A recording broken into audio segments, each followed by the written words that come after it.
Ngayon, papakita ko sa inyo kung paano i-test yung kung magpapalit kayo ng motor ng electric fan.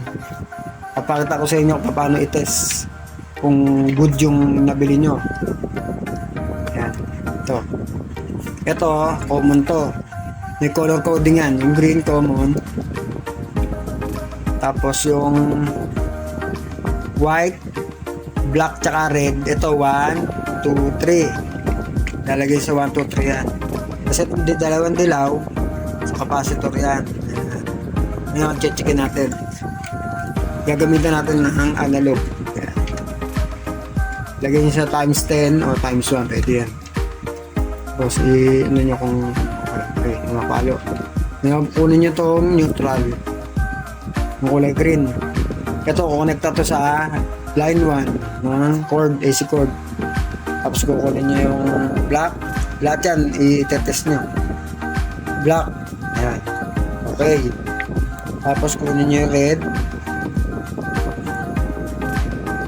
Okay din. Dapat may continuity yan.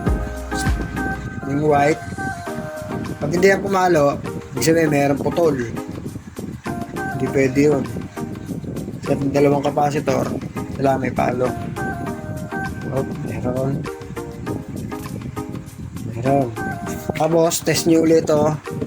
Itong dalawa naman nung itetest nyo, kailangan may palo pa rin yan. Pag wala yan, hindi under yung electric fan. Yan. Ngayon, ito uling neutral. Tignan mo naman kung may shorted, may ground.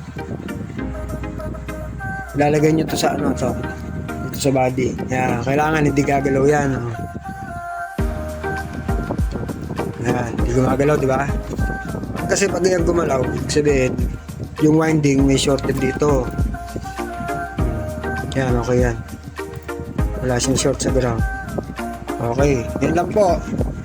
Tapos pwede nyo na ikabit. Panoorin nyo na paano ko siya ikakabit. Susunod na vlog. Salamat.